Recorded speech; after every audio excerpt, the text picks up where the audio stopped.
Hello my dear students, મારા વાલા ધોરણ 11 ના બાળકો, મજામાં છો ને? ફાઇન. ચેપ્ટર નંબર 7 માં આજે આપણે કોણીય વેગમાન વિશે સમજીએ. એના પહેલા કમ્પેરિઝન આપી દો. રેખીય ગતિ, ચાક ગતિ. આ કમ્પેરિઝન તમને બહુ જ મદદ કરે છે. એક બાજુ લખીએ આપણે રેખીય ગતિ, બીજી બાજુ લખો ચાક ગતિ. રેખીય ગતિમાં નંબર 1 હતો સ્થાનાંતર, જેને કહેવાય થીટા. ચાક આર, રાઈટ. ચાક ગતિમાં નંબર 1 હતું કોણીય સ્થાનાંતર.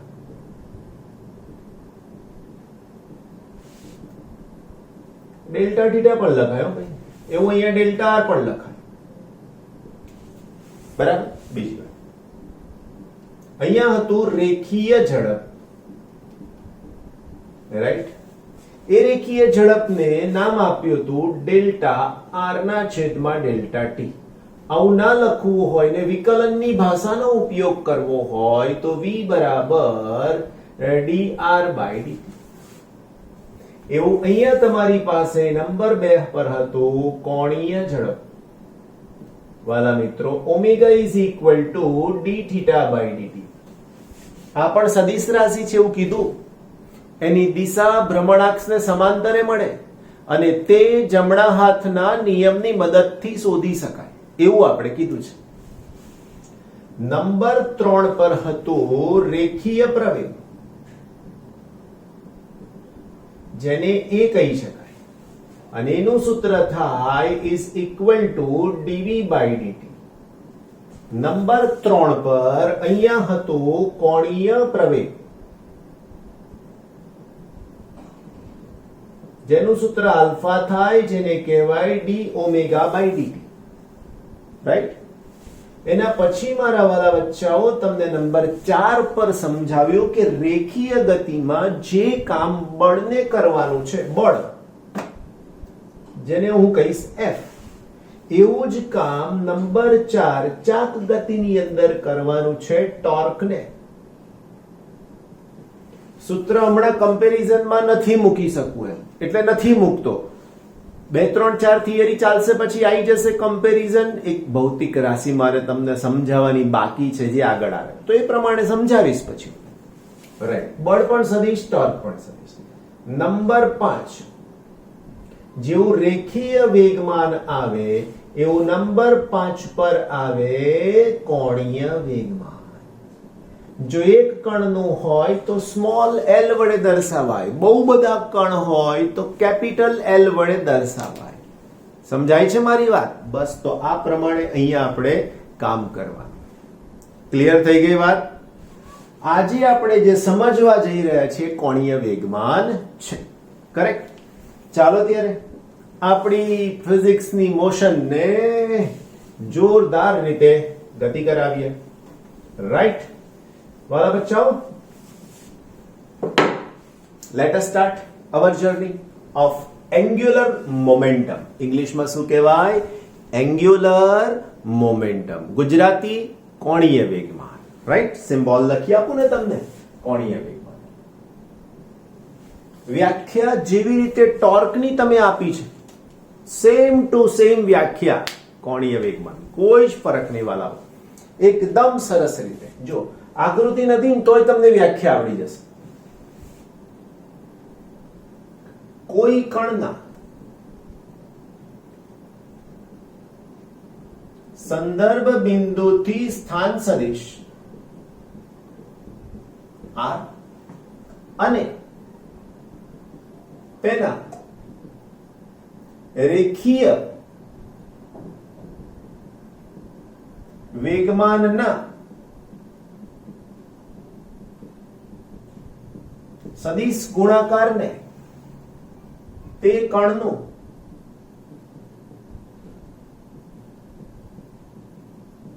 કોણીય વેગમાન કહે છે.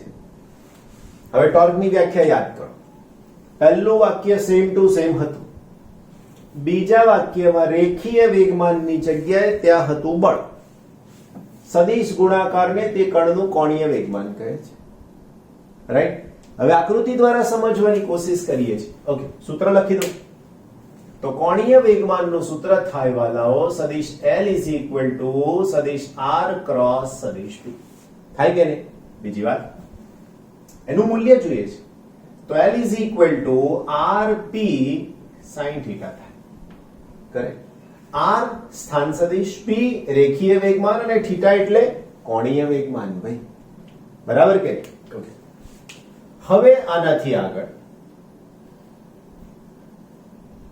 x y z. તમને એમ થાય કે સર કણની પોઝિશન ક્યાં લેવી, કણ ક્યાં મૂકવું તો ગતિ કરતો બતાવી શકું? તમને ઠીક લાગે ત્યાં અહીંયા અહીંયા અહીંયા અહીંયા, પણ એક વાત નક્કી છે કે કણને આપણે જે ગતિ કરાવવાના છીએ આમ છે, z અક્ષને અનુલક્ષી. બસ એના ઉપર આપણું ફોકસ હશે.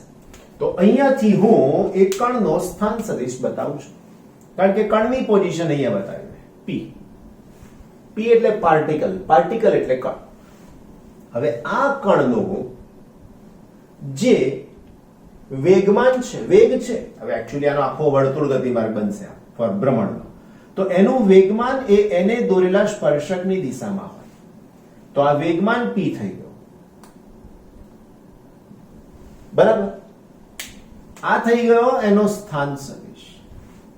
R અને P વચ્ચેનો ખૂણો જોઈતો હોય તો મારે આ લાઈનને પાછળ એક્સટેન્ડ કરવાની. આ થઈ ગયો એંગલ R અને P વચ્ચે. તમને એમ થાય સર આ કેમ નહીં, પ્રશ્ન થાય. એનું રીઝન એવું છે કે કોઈ પણ બે સદિશ વચ્ચેનો ખૂણો શોધવો હોય તમને, તો તમારે બંનેને એક જ બિંદુથી બતાવવા પડે. ફરીથી એકવાર ધારો કે મારી પાસે આ એક સદિશ A છે અને બીજો સદિશ B છે. તો મેં કીધું કે A અને B વચ્ચેનો ખૂણો શોધીને મને આપો. તમે શું કરશો એનો ખૂણો શોધવા? તો કે સર A અને B ને હું એક જ બિંદુથી દર્શાવવાનો પ્રયત્ન કરીશ. તો આ થઈ જશે A અને આ થઈ ગયો B. રાઈટ? તો આ થઈ ગયો થીટા. હવે જ્યારે તમે મને આ ખૂણો બતાવો છો અહીંયાથી આમ, so it is not the proper angle. એ ખૂણો નથી જો બે સદિશની વચ્ચે નાના જેવો. તો તમે પાછા તરત પ્રશ્ન પૂછો સર આ કેવી રીતના થાય, બતાવો. એવું માની લો કે આ R હમણાં અહીંયા મેં નથી બતાવ્યું, તો એ R હું બતાવીશ કેવી રીતના? તો થાય ને આવું કે આ જ સંદર્ભ બિંદુથી આ A થઈ ગયો, એમાં P થઈ ગયો અને અહીંયાથી આ થઈ ગયો R. થઈ ગયો? તો આની સાથેનો આ ખૂણો કેટલો થઈ ગયો? થીટા કહી દીધો આની જેમ જ. તો હવે આ લાઈનને મેં પાછળ લંબાવી વાલા મિત્રો. તો આ ખૂણો થીટા છે, તો આ ખૂણો શું થાય? આ ખૂણો થીટા છે તો આ ખૂણો થીટા થાય જ ને. આટલું સિમ્પલ લોજિક છે. પણ વાલાઓ કેટલીક વાર નાની સરખી સમજદારી જો ના કેળવી હોય તો ગોખણ પટ્ટી કરવી પડે, અને નહીં ગોખવા એ મારો નિયમ છે. તમને નહીં જ ગોખવા દઉં, કારણ ગોખેલું બહુ ટૂંકો સમય યાદ રહેવાલા, અને હું નથી માનતો કે તમે કંઈક આવું કંઈક કરો. કરેક્ટ? ઓકે વાલા બચ્ચાઓ, તો ખબર પડી ગઈ હશે તમને બધાને કે બે સદિશ વચ્ચેનો ખૂણો થીટા કેવી રીતે મેં મૂક્યો. Get the point? ફાઇન. હવે R નક્કી થઈ ગયો, P નક્કી થઈ ગયો, sin θ નક્કી થઈ ગયો. મારે ટોર્કની જેમ તમને કંઈક શીખવાડવું છે, જેવું કંઈક ટોર્કમાં શીખવાડ્યું હતું એવું કંઈક શીખવાડું. એટલે હું અહીંયાથી લંબ દોરું છું અને આ થઈ ગયો ખૂણો 90 ડિગ્રી. આ નામ આપી દઉં O P અને M. કોઈને એમ થાય સર IP ને અહીંયા પણ P, કઈ વાંધો નહીં વાલા બચ્ચા, આપણે નામ N કરી દઈએ બસ. તો OMN માં ત્રિકોણ OMN માટે હું લખું sin θ.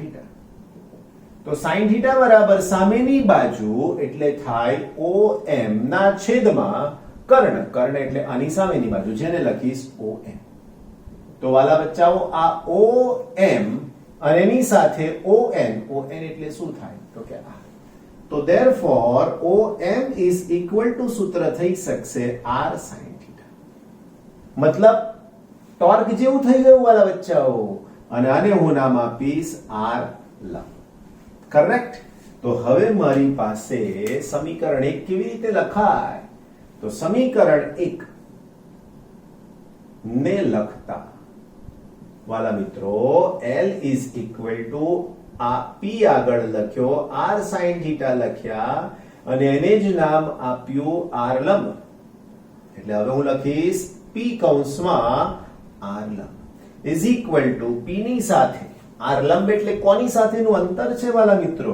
તો કે OM છે અને આને કહેવાય L is equal two p કૌંસમાં p એટલે તો વેગમાન, રાઈટ? આને લખું વેગમાન કૌંસમાં OM લંબ અંતર છે, જોઈ લો ને. તો શું કહી શકાશે આના માટે? તો આના માટે કહી શકાશે વેગમાનની કાર્યરેખાનું ઉગમ બિંદુથી લંબ અંતર. ક્લિયર? ઓકે. માટે આને નવું નામ આપી શકાય. શું નામ? તો લખી શકાય વેગમાનની ચાક માત્રા. પણ કેવા વેગમાન? તો લખવું પડે રેખીય વેગમાનની ચાક માત્રા. ઓકે. નવી ભૌતિક રાશિ કોણીય વેગમાન, એવું અહીંયા રેખીય વેગમાનની ચાક માત્રા. Isn't it? બહુ ક્લિયર? સરસ. નવી વાત, એકમ જોઈશે, પારિમાણિક સૂત્ર જોઈશે, સાથે સાથે ત્રીજું દિશા જોઈશે ને, સદિશ રાશિ છે, જોઈ લો. તો વાલા બચ્ચાઓ, નિયમ પ્રમાણે કોણીય વેગમાન સદિશ રાશિ છે, તેની દિશા જમણા હાથના સ્ક્રૂના નિયમની મદદથી શોધી શકાય અને તે r અને p થી બનતા સમતલને લંબ રૂપે મળે. થયું કે નહીં? કેવી રીતના? તો મેં તમને કીધું કે r આ દિશામાં છે, p અહીંયાથી આ દિશામાં, પણ દિશા શોધતી વખતે બંને સદિશ એક જ બિંદુએ બતાવવા પડે. ફરીથી એકવાર, દિશા શોધતી વખતે બંને સદિશ એક જ બિંદુએ દર્શાવવા પડે. ત્રીજી વાર, દિશા શોધતી વખતે બંને સદિશ એક જ બિંદુએ દર્શાવવા પડે. એનો મતલબ કે હવે જોઈ લો, આ અહીંયાથી r થઈ ગયો અને આને અહીંયાથી p કહી દીધો. પહેલા સદિશની દિશામાં ફિંગર બીજા સદિશ તરફ ફેરવો મારા વાલા બચ્ચાઓ. અહીંથી આમ તો કઈ બાજુ જશે? ઉપર તરફ. ધેટ મીન્સ z અક્ષ, ધેટ મીન્સ ભ્રમણાક્ષને સમાંતર. થઈ ગઈ વાત ક્લિયર? નાઉ માય ડિયર બચ્ચા, વાડી એનો એકમ તો અહીંયા લખું કોણીય વેગમાનનો એકમ. કોણીય વેગમાનનો એકમ શું થાય? તો કોણીય વેગમાનનો એકમ r અને p. r એટલે સ્થાન સદિશ, સ્થાન સદિશ એટલે વાલા બચ્ચાઓ મીટર, અને વેગમાન, તો વેગમાન p નું સૂત્ર હું શું લખીશ? તો વેગમાન p ઇઝ ઇક્વલ ટુ, તો mv થાય.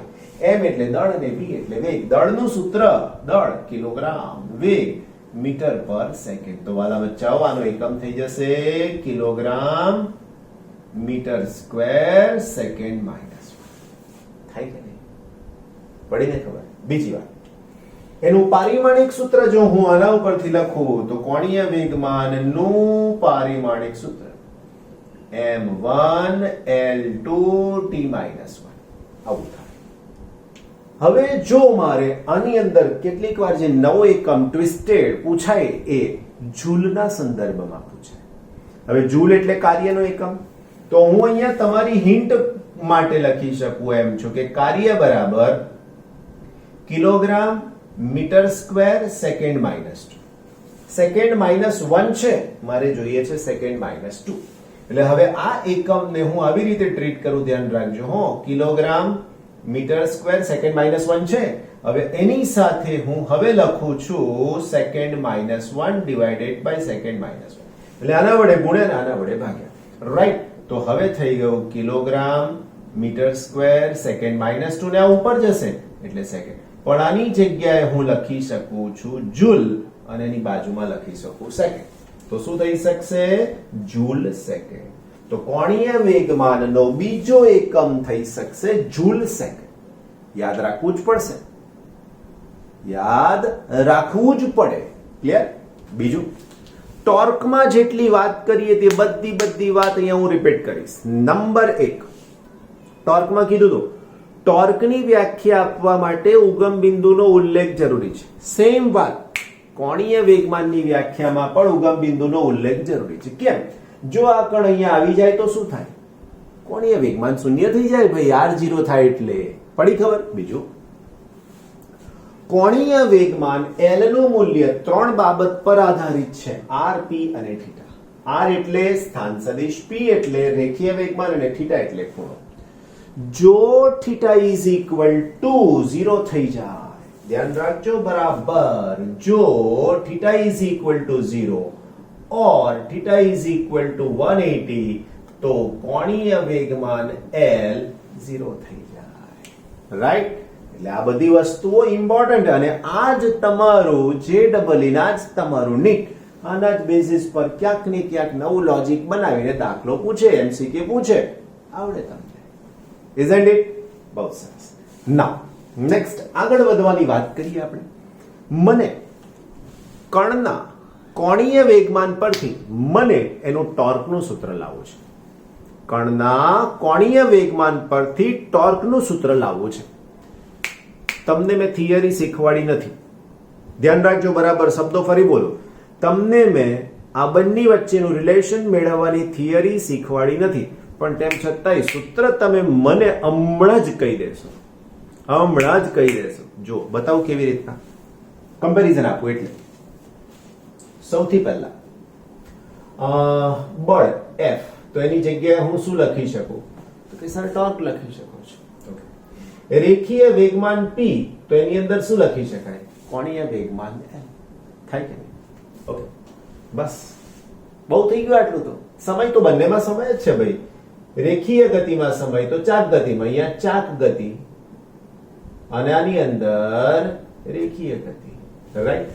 તો હવે બરાબર ધ્યાન રાખીને સમજી લો કે મારી પાસે બળનું સૂત્ર ન્યૂટનના ગતિના નિયમ મુજબ dp/dt છે.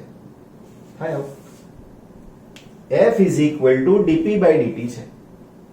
તો મારે ચાક ગતિમાં શું કરવાનું? બિલકુલ મૂકી જ દો. બળ તો ટોર્ક,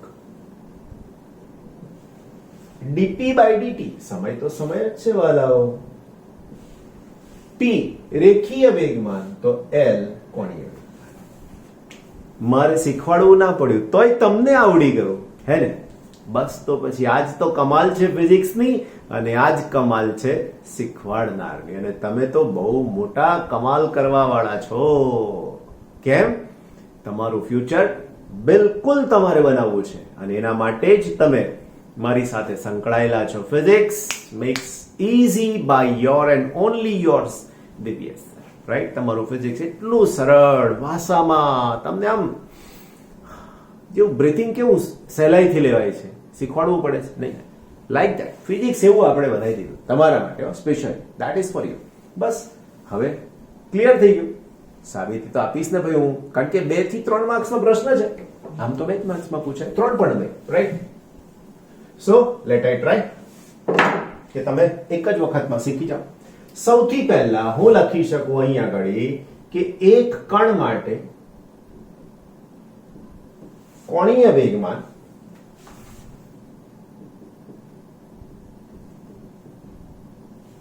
સદિશ L is equal to સદિશ R ક્રોસ સદિશ P. સમીકરણ નંબર 1, જ્યાં સદિશ R બરાબર કણનો ઉગમ બિંદુને અનુલક્ષીને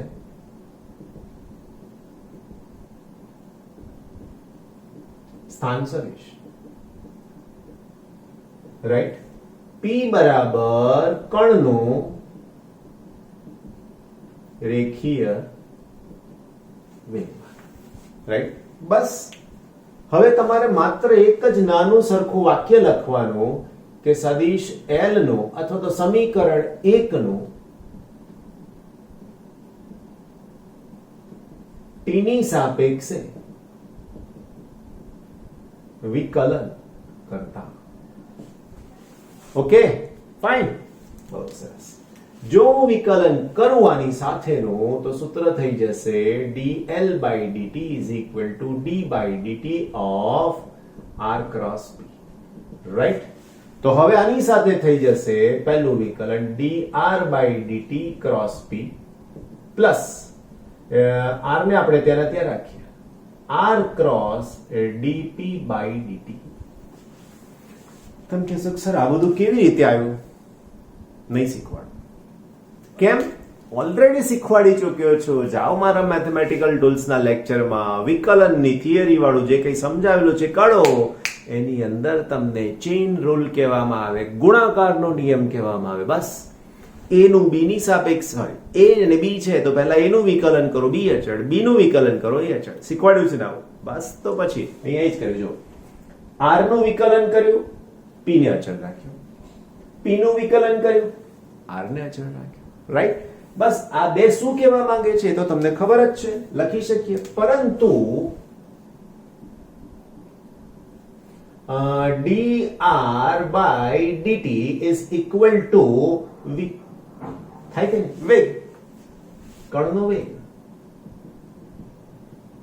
એવી જ રીતે dp by dt is equal to f બરાબર કણ પર લાગતું બળ.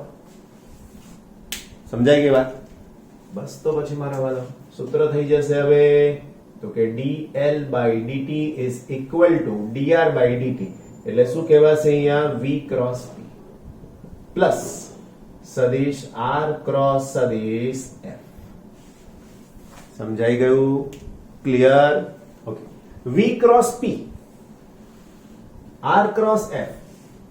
હવે હમણાં જે સમજાયું તો એની અંદર તમે r ક્રોસ f બરાબર ટોર્ક લખી નાખો, પણ આ v ક્રોસ p નું શું કરીશું? વાલા બચ્ચાઓ બિલકુલ સમજાય. અહીં સદિશ v સમાંતર સદિશ p માટે v અને p વચ્ચેનો ખૂણો θ is equal to 0 degree. Right? જો એ ખૂણો 0 ડિગ્રી થાય તો સૂત્ર લખી શકાય v ક્રોસ p નું મૂલ્ય બરાબર vp sin 0 અને આખો જવાબ બિલકુલ 0. સમજાઈ ગયું ને? બસ તો વાલા વાળા આનો જવાબ થઈ ગયો. માટે dl by dt is equal to r cross f. પાછું લખીએ, પરંતુ સદિશ r cross સદિશ f બરાબર ટોર્ક માટે dl by dt is equal to torque. That's it. બોલો, કોઈ તકલીફ સમજવામાં હોય તો બેશક પૂછી શકો છો તમે કે સરાની અંદર, પણ જરૂર જ નથી. સહેલું જ એટલું બનાવી દઉં છું, બીજી વાર લેક્ચર જુઓ એટલે એકદમ મસ્ત તૈયાર જ થઈ ગયું હોય. Isn't it? એકદમ clear. That's all for today. વાલા મારા બચ્ચાઓ, બહુ સરસ મજાની નાની થિયરી મોડે કરી જ નાખવાની, કમ્પલસરી એકદમ સરસ રીતે સમજાવી દીધી છે. તો ક્લિયર ને? બસ કેટલાક એવું કહે છે સર તમે બાજુમાં ખસી જાઓ, ટેક અ સ્ક્રીનશોટ. મારો નહીં, બોર્ડનો. બરાબર ને? મારા ફોટા તો આવવાના જ છે ભાઈ. તમારા ફોટા મસ્ત રીતે આવે એવું કંઈક કરો. મસ્ત રીતે એટલે બોર્ડમાં નંબર આવે, નીટમાં નંબર આવે, કેવું આમ all India rank, AIR 1, AIR 2, આમ મજા પડી જાય. Nothing is impossible વાલા બચ્ચાઓ. રાઈટ ને? Okay. Till the next lecture, take very good care of yourself and our channel, that is Physics Gets in Motion. Like and subscribe. Thank you so much.